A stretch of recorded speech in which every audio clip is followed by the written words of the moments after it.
They noticed your love died, and the noticing is creating panic they've never felt before. Not panic they could defend against, not panic they could manage through withdrawal, not panic they could control through creating distance. This panic is different, is penetrating their defended state in ways nothing has penetrated before.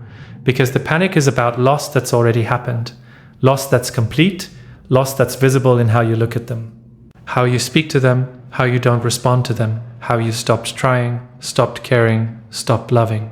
The stopped loving is evident, is undeniable, is showing in thousand small ways that add up to one devastating truth. You don't love them anymore. And you not loving is destroying their sense of security in ways their defended state can't protect against, can't minimize, can't escape from. Because security they didn't know they had was built on you loving them, on you always being there, on you always caring despite their patterns, on you always coming back despite their push. But foundation is crumbling, is already crumbled, is gone. And gone foundation is them free-falling into panic they've never experienced. The realization came gradually, then suddenly. Gradually through noticing small changes. You stopped reaching out, stopped asking how they are, stopped trying to connect, stopped doing the emotional labor of maintaining relationship. The small changes were accumulating, were adding up. Were creating distance that felt different from distances before, felt permanent, felt like you moving away, not just giving space. But they told themselves it was temporary, told themselves you were just hurt, just angry, just needing time, would come back like you always came back. But you didn't come back. Distance kept growing, and growing distance eventually became undeniable, became suddenly clear that this isn't temporary, this is you being done, being over it, being finished loving them, and finished loving is realization that's devastating. Is them recognizing too late that your love wasn't guaranteed, wasn't permanent, wasn't unconditional in sense of lasting forever regardless of their behavior. Your love was conditional on them not destroying it completely, and they destroyed it. And destroyed love is them facing consequence they never thought would happen, never thought was possible, never imagined they'd have to face. Now they're in testing mode, systematic testing mode designed to determine if your not loving is real or reversible, if you're genuinely done or strategically distant, if love is actually dead or just wounded. The testing is desperate, is them needing to know, needing to understand extent of loss, needing to see if there's anything left to salvage, needing to find out if they've lost you completely or if there's hope. The need to know is driving specific behaviors, specific tests, specific tactics designed to gauge your feelings, to measure your investment, to determine your availability, to assess whether love that died can be resuscitated, whether you who stopped loving can be made to love again, whether loss that's complete can be undone through right words or right actions or right amount of pursuit. The testing is them trying everything, deploying every tactic, using every strategy, all designed to test one thing. Do you still love me somewhere deep down, or is love actually completely gone? And completely gone is answer they're terrified to confirm but desperately need to know. Test 1. The casual reach out that seems innocent but measures your response temperature. They reach out with something mundane, something casual, something that seems like it requires nothing from you emotionally. Hey, how are you? Saw this thing that made me think of you. Random question about something inconsequential. The casual reach out is designed to seem low stakes, to seem like they're just being friendly, just maintaining some baseline connection, just checking in without pressure. But casual is camouflage. Is test disguised as innocent contact? Is them measuring your response, measuring your warmth, measuring your engagement level, measuring whether any love is still detectable in how you respond? If you respond warmly, if you engage beyond minimum, if you ask questions back, if you show any investment, you've revealed love isn't completely dead. Test is passed from their perspective. Information is gained, information that some feeling remains, some care exists, some possibility persists. And possibility is hope, is them knowing they haven't lost you completely, haven't destroyed love totally, haven't pushed you so far you can't be pulled back. The hope from warm response is them feeling relieved, feeling less panicked, feeling like maybe they can undo this, can restore your love, can get back what they lost. But warm response is also you failing your own test, is you showing them love isn't dead when love being dead is what would finally teach them consequence, would finally create the loss that might drive real change. would finally make their patterns cost them permanently instead of cost them temporarily until your love resurrects itself through your warm response. If you respond coldly, if you answer minimally, if you don't engage beyond what's required, if you show no warmth, no investment, no care, you've revealed love is actually gone. Test is failed from their perspective. Information is devastating. Information that confirms their fear. That validates their panic. That proves they've actually lost you. Lost your love. Lost the foundation they didn't know they were standing on until foundation disappeared. The cold response is creating more panic. Is driving them to escalate testing. Is making them deploy more tests, more strategies, more desperate attempts to find love that's there somewhere, they just have to find it. But your cold response is you maintaining truth, maintaining boundary, maintaining the death of love that needed to die because love was enabling. Was sustaining dynamic that was destroying you. Was keeping you invested in person who couldn't invest back. And dead love is you finally free, finally done, finally protecting yourself by not resurrecting feeling that led to you sacrificing yourself. Test 2. The vulnerability performance that tests if your empathy still activates. They share something vulnerable, something they don't usually share, something designed to activate your empathy, to trigger your caring, to make you want to comfort them. They're struggling, they're scared, they're facing something difficult, they need support. They're reaching out to you specifically because you always understood, always cared, always were there. The vulnerability performance is test. Is them seeing if your empathy still exists for them. If your caring is still accessible, if your love as expressed through empathy can be activated through their displayed need. If you respond with empathy, if you comfort, if you offer support, if you lean into their vulnerability, you've shown them your caring isn't completely gone. Your empathy is still accessible. Your love can be activated through the right trigger. The activated empathy is information they needed. Is proof that love isn't dead, is just dormant, is just hidden. Is just waiting for right situation to resurface. And resurface through empathy is them knowing they can still access you, can still get your care, can still activate your love through showing you their wound, through being vulnerable, through needing you in ways that trigger your empathic response. The information is power, is them understanding how to restore your love, how to bring you back, how to undo the distance. Just be vulnerable. Just show need. Just activate your empathy, and your empathy will bring your love back with it.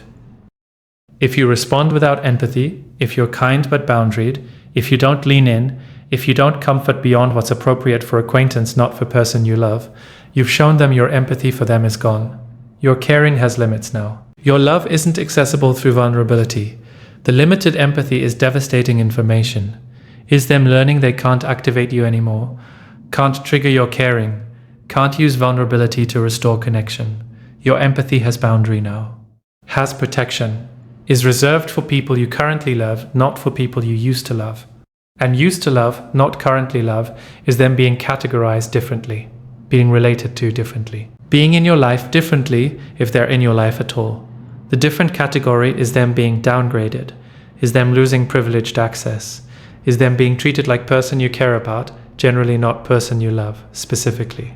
And generally, not specifically, is loss, is evidence love is dead, is confirmation your empathy won't resurrect it. Test 3.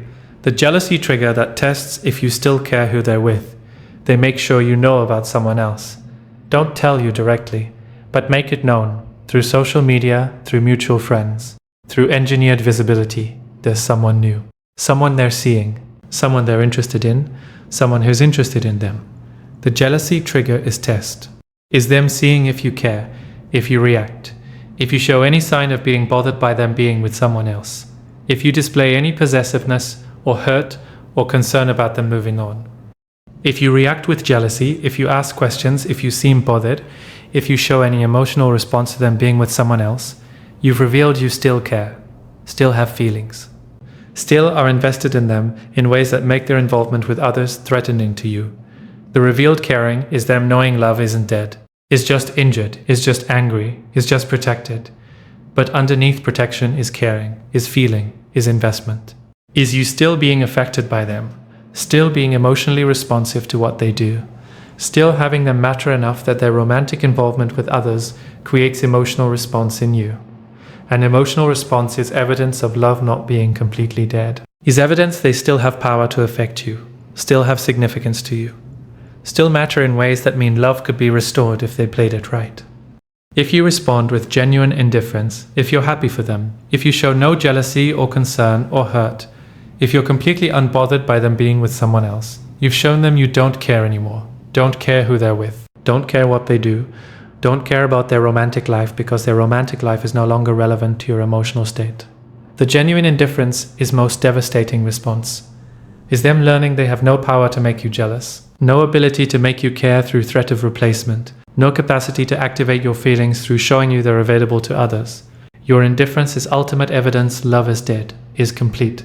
Is you being unbothered in ways that prove you've moved on emotionally, have released them emotionally, have stopped being invested in them in any romantic sense, and stopped investment is them being truly lost, being irrelevant, being unable to affect you. And unable to affect is loss of all power, all significance, all mattering, is them being nothing to you now. And nothing is worse than something. Nothing is complete loss, nothing is no hope, nothing is dead love, staying dead.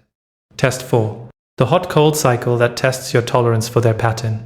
They become suddenly warm after being distant, suddenly available after being unavailable, suddenly interested after being disinterested. The sudden warmth is test. Is them seeing if you'll respond to hot phase, if you'll engage when they're being warm, if you'll invest when they're being available, if you'll open when they're being present. The hot phase is them testing whether pattern still works, whether they can still control your investment through their availability, whether hot-cold cycle still maintains your engagement. If you respond to hot phase by warming up, by engaging more, by investing when they're available, you've shown them pattern still works, still controls you, still makes you responsive to their temperature. The responsive to their temperature is you being controlled by their cycle. Is you investing when they're hot, withdrawing when they're cold, dancing to their rhythm, being managed by their pattern, and managed by pattern is them knowing they still have power, still have control, still can regulate your investment through their availability. And regulated investment is them knowing you're not done, not fully detached, not actually finished loving, because finished loving wouldn't respond to hot-cold, would maintain consistent temperature regardless of their temperature, would be done with cycle, would refuse to dance to their rhythm, but your responsiveness proves you're still dancing, still in the pattern, still controlled by it, still loving them enough that their warmth warms you and their coldness cools you. If you maintain consistent temperature regardless of their temperature, if you're neither warmer when they're warm nor colder when they're cold, if you're just consistently boundaried, consistently neutral, consistently uninvested, regardless of what they do, you've shown them pattern doesn't work anymore, doesn't control you, doesn't regulate your investment. You're done being controlled by their cycle, done responding to their temperature, done dancing to their rhythm. The consistent despite their inconsistency is you being detached, being finished, being done in ways that their pattern can't undo. Your consistency proves their inconsistency has no power, has no effect, has no ability to make you invest or withdraw based on their availability. And no power over you is them losing control. Losing the pattern that maintained relationship. Losing the cycle that kept you engaged. And lost cycle is relationship being actually over. Not just paused, not just distant, actually finished because you're no longer participating in the dynamic that was relationship. Test 5. The emergency or crisis that tests if you'll still show up. Something bad happens, something difficult, something that needs support. They reach out specifically to you, tell you they need help, need support, need someone who understands. And you always understood, always were there, always showed up when they needed. The crisis reach out is test, is them seeing if you'll show up, if you'll drop boundaries for emergency, if you'll return to caretaking role when they need caretaking. If you show up, if you help, if you provide support, if you drop boundaries to be there during crisis, you've shown them you still care enough to show up when needed, still have soft spot, still can be activated by their need, still will set aside your boundaries when crisis is severe enough. The showing up is them learning boundaries are conditional, are flexible, have exceptions. And exceptions mean boundaries aren't real boundaries, are just preferences you maintain until situation requires you to violate preferences. And violated preferences for their crisis is you still loving, still caring, still being available when they really need you, and available when they really need is them having access, having power to call you back, having ability to make you show up through crisis. And make you show up is them knowing relationship isn't over, just paused, just distant, just waiting for right crisis to bring you back. If you maintain boundaries during crisis, if you're kind but not caregiving, if you suggest other support but don't provide it yourself, if you don't show up in ways you would have shown up when you loved them, you've shown them boundaries are real, are maintained even during crisis, even during emergency, even when they need you. The maintained boundaries during crisis is you being done, being protective of yourself, being unwilling to return to caretaking role even when they need caretaking. The unwillingness is evidence love is dead, is gone, is complete enough that even crisis doesn't resurrect it, doesn't activate it, doesn't bring you back into role you played when loving them. And role no longer played is you being truly detached, truly finished, truly protective of yourself in ways that their crisis can't penetrate, can't manipulate, can't use to restore access. And access denied during crisis is them having no emergency card to play. No crisis that will bring you back. No need severe enough to make you care again. And nothing makes you care again is love being completely dead, completely over, completely irreversible through any test they deploy. Test 6. The direct question that tests if you'll admit the truth. They ask directly, do you still love me? Do you still have feelings? Do you still care? The direct question is test, is them forcing you to articulate, to admit, to state clearly where you stand, to confess whether love is dead or alive, whether feelings exist or don't exist, whether caring is present or absent. The asking directly is them needing verbal confirmation, needing you to say it, needing to hear from your mouth whether love that they fear is dead is actually dead. If you soften the truth, if you say you still care but need space, if you avoid saying directly that love is dead, if you leave ambiguity, if you give them hope through unclear answer, you've shown them love isn't completely dead, might be injured, might be protected, might be hidden, but isn't completely gone. The ambiguous answer is them hearing hope, is them interpreting unclear as potential, is them believing if you won't say definitely that love is dead, then love must not be dead, must still exist somewhere, must be accessible if they're patient, if they try hard enough, if they find right approach. The hope from ambiguity is you giving them false hope, is you being unable to state truth clearly, is you protecting them from truth or protecting yourself from conflict of stating truth. Either way, protected truth is test failed. Is you not being clear, not being boundaried, not being done enough to say definitely, no, I don't love you anymore. If you tell truth directly, if you say clearly that love is gone, that feelings have died, that you don't love them anymore, you've given them information they didn't want but needed. Information that's devastating but clarifying. Information that confirms their fear, that validates their panic. That proves loss is real. The direct truth is you being boundaried, being clear, being definitive about something that's already true in your heart but now is true in words. Words they hear, words they can't reinterpret, words that leave no ambiguity, no hope, no possibility, just truth. Truth that love is dead. And dead love stated clearly is them having to face reality, having to accept loss, having to stop testing because truth has been spoken, truth that ends the tests, or should end the tests, but often doesn't, often just makes tests more desperate, more intense, more focused on proving your stated truth is false, on making dead love resurrect, on undoing what you said through making you feel what you said you don't feel, and desperate tests after truth are them being unable to accept. Unable to face, unable to let go, even when truth is clear, even when love is dead, even when you've stated it directly. Test 7. The love bombing that tests if intensity can reignite, feeling they become suddenly intensely present, intensely available, intensely affectionate, intensely everything they weren't before. The sudden intensity is test, is them seeing if overwhelming you with attention will reignite feelings, will make you remember what was good, will make you want them again, will activate love through flooding you with the version of them you always wanted.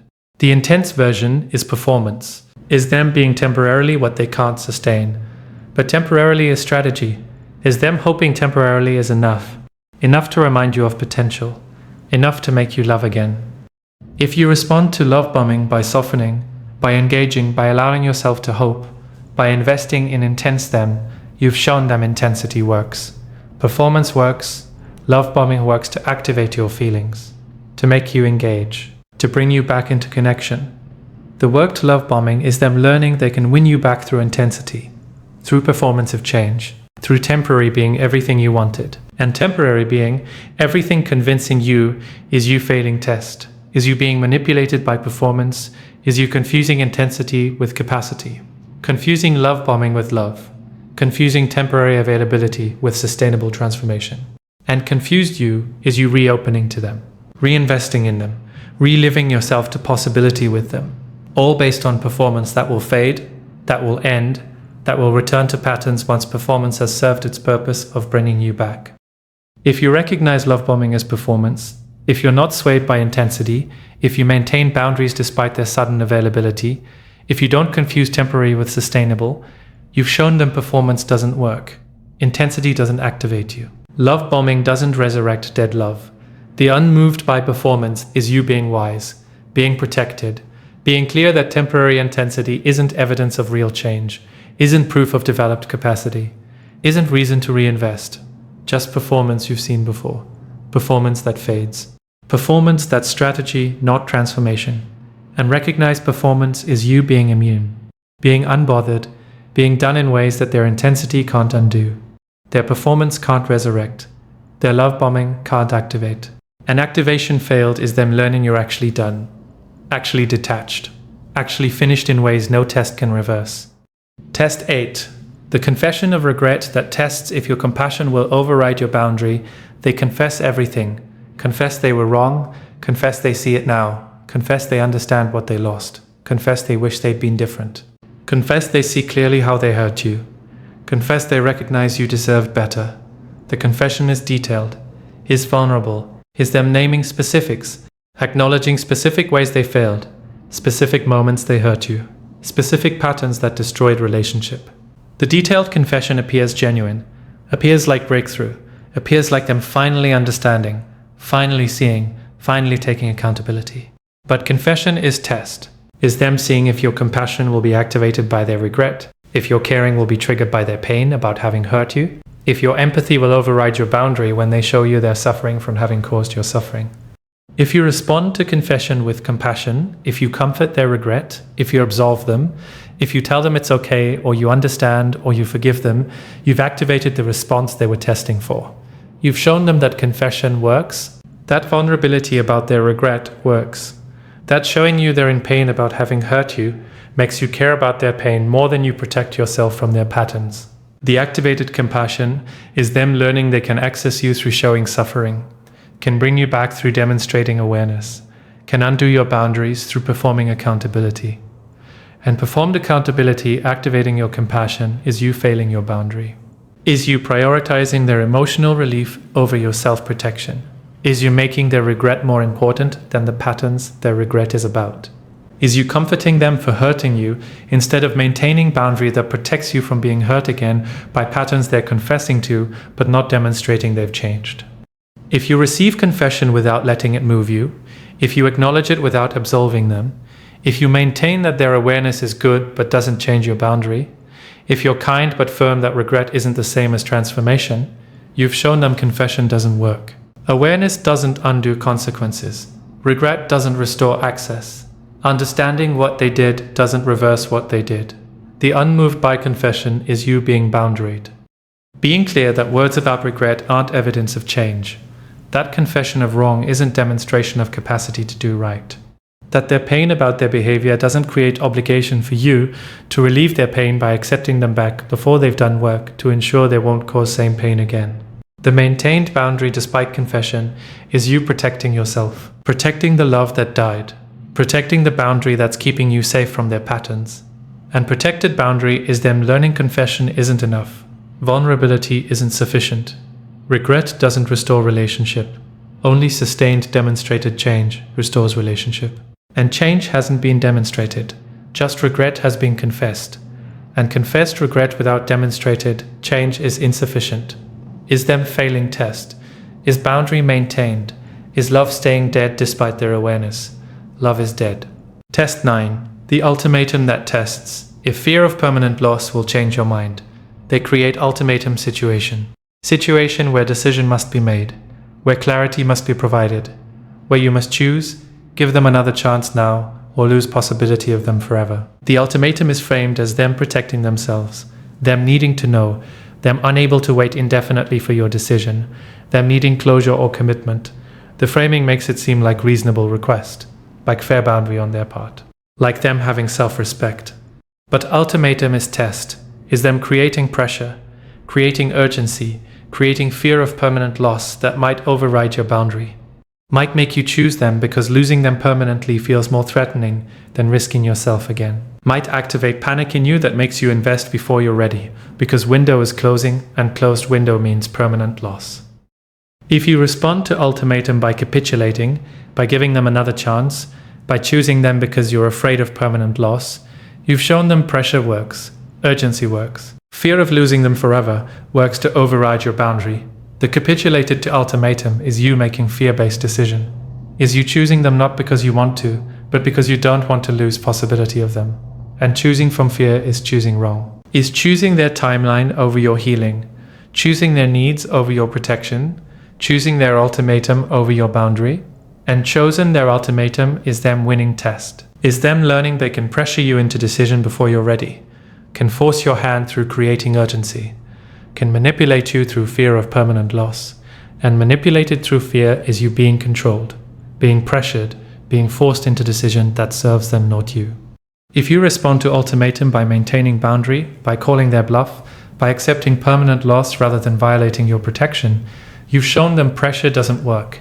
Urgency doesn't override boundary. Fear of losing them doesn't make you abandon yourself.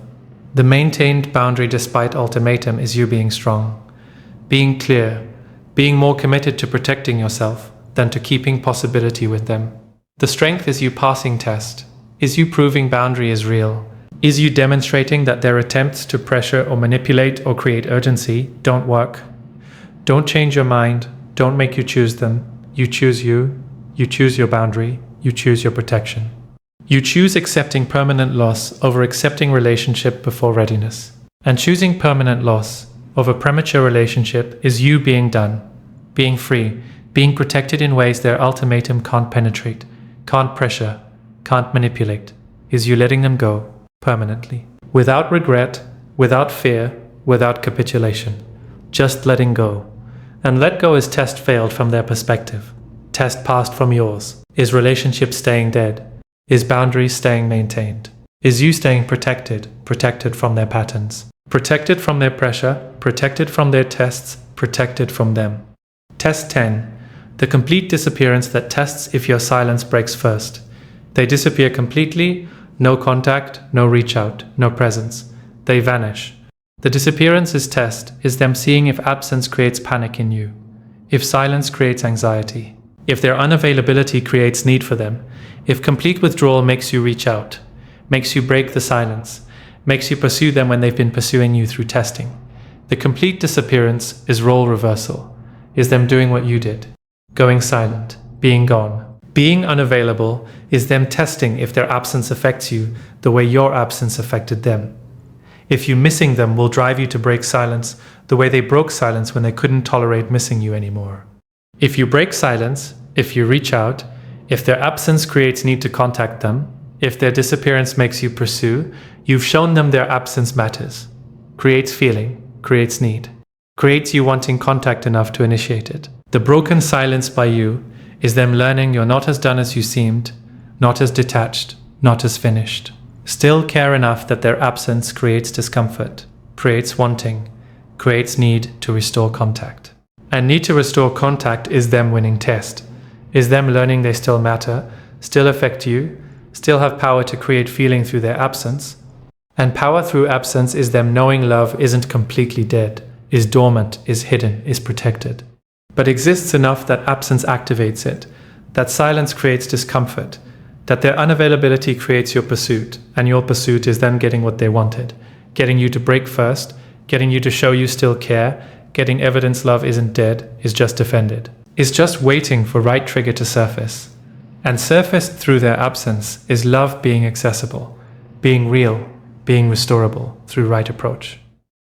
If their disappearance creates no response from you, if you don't reach out, if silence continues without you breaking it, if their absence doesn't create pursuit, You've shown them you're genuinely done, genuinely detached, genuinely unbothered by their presence or absence. The continued silence despite their absence is you being finished, being free, being unaffected by their tests. Their disappearance doesn't create need because you don't need them. Their absence doesn't create missing because you've already processed the missing.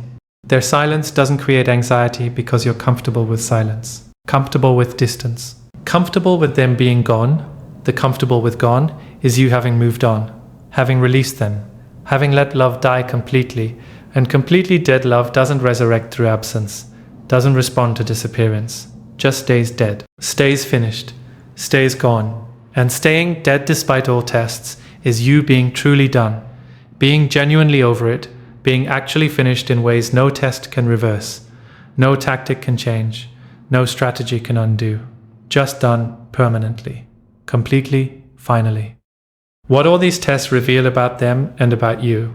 The tests reveal they can't accept loss, can't tolerate not being loved, can't handle consequence of their patterns destroying your love. The can't accept is them being unwilling to face reality, unwilling to sit with loss, unwilling to let natural consequence teach them. Instead of accepting, they're testing to find opening, testing to find crack in boundary, testing to find way to restore what they lost without doing work to deserve restoration. The testing, instead of accepting, is them staying defended, staying unwilling to do real work, staying committed to managing externally rather than transforming internally. And external management through testing is them being unchanged, being same person who destroyed your love.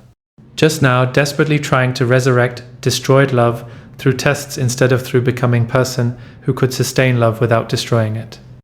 The tests also reveal whether you're genuinely done or strategically distant. Each test is opportunity to prove to yourself and to them that love is dead, that boundary is real, that you're protecting yourself, not punishing them. Opportunity to demonstrate through your responses that you've moved from loving to finished, from invested to detached, from hoping to accepting. The opportunity through tests is tests serving you. Is tests clarifying your own state? Is tests showing you where you actually are? If you fail tests by engaging, by softening, by showing care, you learn you're not as done as you thought, not as detached, not as protected. Still vulnerable to their tactics, still accessible to their tests. Still having love that's wounded, not dead. But if you pass tests by maintaining boundaries, by being unmoved, by showing genuine disinterest, you learn you're actually done, actually detached, actually finished in ways you can trust, in ways their tests confirm, in ways that prove to you that love is dead, that boundary is real, that protection is working, and working protection is you being free, being healed, being done in ways that their tests verify rather than threaten. The tests reveal what you need to know to make decision about whether to maintain no contact, whether to give another chance, whether to require evidence before engaging, whether to walk away permanently. The tests give information about their intentions, about their capacity, about their willingness to do real work versus willingness to just test and manipulate and pressure. Information about your state, about your boundaries, about your strength. The information is valuable, is clarifying, is teaching you about them and about you and about relationship and about whether relationship has any possibility or whether possibility is dead, along with love, and dead possibility is answer for most. Is reality that tests confirm? Is truth that their testing proves they're not different, not capable, not ready, not willing to do real work, just willing to test, to manipulate, to pressure, to try to restore what they destroyed through tactics rather than through transformation. And tactics, not transformation, is relationship staying dead, staying finished, staying over, despite their tests, despite their panic. Despite their desperate need to know if love is reversible, love isn't reversible. Love is dead. Tests confirm it, responses prove it, boundary maintains it, and maintained boundary through all tests is you being done. Being free. Being protected from person who realized too late that your love wasn't permanent, wasn't guaranteed, was conditional on them not destroying it. And they destroyed it.